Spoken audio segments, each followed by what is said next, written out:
¿Alguna vez han experimentado esa sensación de agobio visual caminando por una calle concurrida? Es un bombardeo constante de letreros luminosos, marañas de cables, anuncios por todos lados, una avalancha de estímulos que de alguna manera aprendemos a filtrar para seguir nuestro día. Hoy vamos a quitarnos ese filtro y analizar a fondo lo que llamamos contaminación visual, que es mucho más que una simple cuestión de estética. Precisamente, va mucho más allá de una cuestión de gustos. Para este análisis contaremos con distintas perspectivas. Nos basaremos en el blog ambiental EcoEns para el concepto general y sus efectos y lo contrastaremos con estudios muy concretos. Uno sobre cómo enseñan este problema en el entorno del patrimonio cultural de Sevilla, España, y otro que mide directamente las causas e impactos en zonas comerciales de Arequipa, Perú, una ciudad que además es patrimonio cultural de la humanidad. La idea es entender cómo ese exceso de elementos visuales desordenados afecta la vida urbana y el bienestar y la identidad de los lugares. Doblemente relevante. Entonces, busquemos qué es realmente la contaminación visual y cómo nos afecta sin darnos cuenta. Exacto, empecemos por definirla bien, si decimos que no es solo cuestión de gustos. La contaminación visual es la alteración de un paisaje, sea natural o urbano, provocada por un exceso de elementos artificiales, desordenados o agresivos. Son cosas que no encajan, elementos visuales que rompen la armonía y terminan por saturar nuestra capacidad de percepción. Ya no podemos procesar todo, hablamos de calles atestadas de coches, mobiliario urbano deteriorado, basura visible, fachadas tapadas por anuncios y luces parpadeantes. EcoEns menciona a Times Square como un caso extremo de sobrecarga visual. Los estudios le aterrizan. El de Arequipa se centra en zonas comerciales fuera del centro histórico. Medimos la percepción ciudadana sobre lo que la más molesta y los carteles publicitarios lideran la lista con un 33%. Luego vienen los paneles grandes o gigantografías con un 16% y de forma sorprendente. El cableado eléctrico aéreo ocupa el tercer lugar con un 15%. Los paneles, y lo llamamos un mal necesario porque es infraestructura esencial, pero su instalación desordenada y sin control genera un impacto visual terrible y riesgos físicos evidentes como cables colgando o postes sobrecargados. Las fotos de Arequipa muestran verdades telarañas de cables y el estudio de Sevilla, aunque con un foco de bienes de interés cultural, también identifica publicidad invasiva, señalización inadecuada y, claro, los cables a la vista. Así que no solo afean, sino tienen impactos funcionales y psicológicos. Esto afecta a la salud y la calidad de vida, ¿verdad? No es un juicio estético, sino una alteración a consecuencias tangibles. Exacto, ahora vayamos al impacto real en las personas y en la ciudad.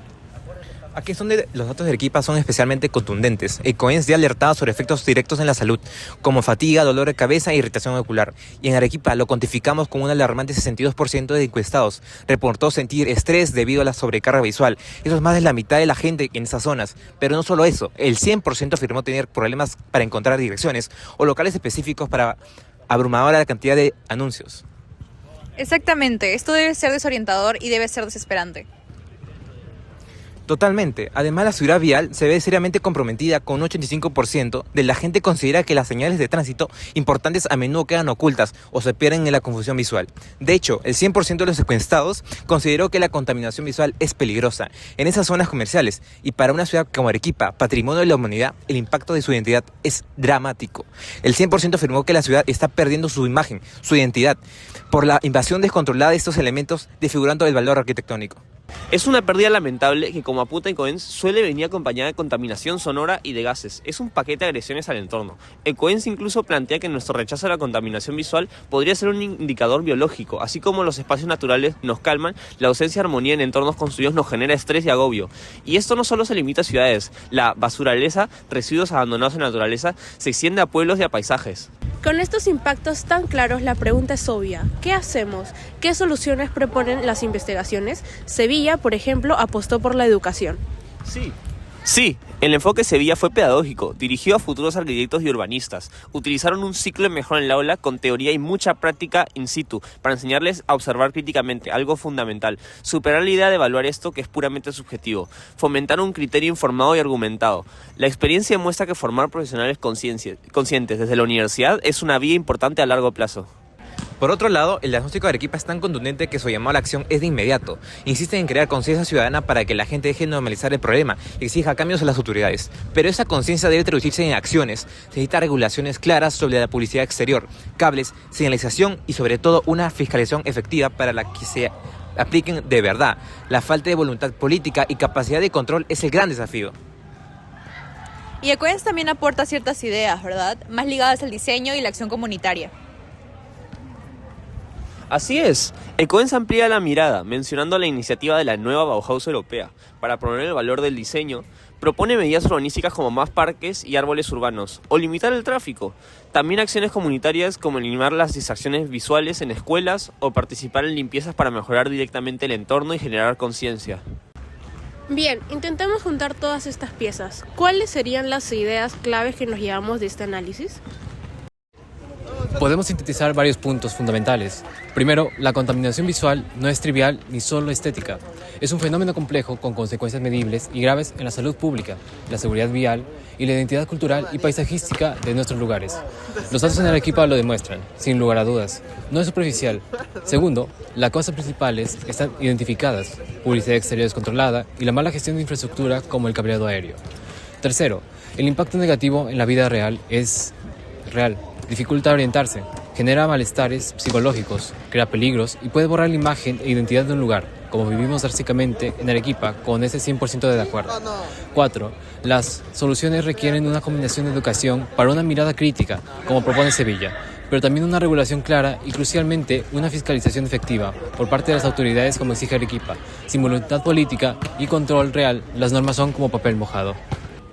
Educación, regulación y control, una mezcla necesaria. Exacto. Y por último, una lección importante. Aunque la estética tenga un componente personal, es posible y necesario desarrollar criterios profesionales para evaluar y gestionar la calidad visual.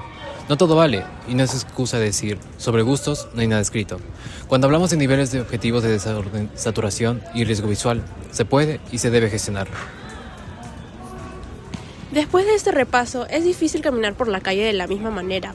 Uno empieza a notar esas marañas de cables o esas vallas publicitarias que tapan una fachada bonita. Caes en cuenta en la realidad que vivimos. Sí, cosas que quizás habíamos normalizado por completo. Ese es un punto clave, la normalización del caos visual. Nuestro cerebro filtra mucho, es un mecanismo de defensa. Pero, ¿hasta qué punto ese bombardeo constante, aunque creamos ignorarlo, moldea suficientemente nuestra capacidad de percepción de los lugares, nuestros valores y nuestros estados de ánimo, sin que nosotros seamos plenamente conscientes de ello? ¿Qué niveles de desorden visual hemos llegado a aceptar como normal? ¿Y qué dice esta normalización sobre nuestras prioridades colectivas y nuestro derecho a un entorno visualmente saludable?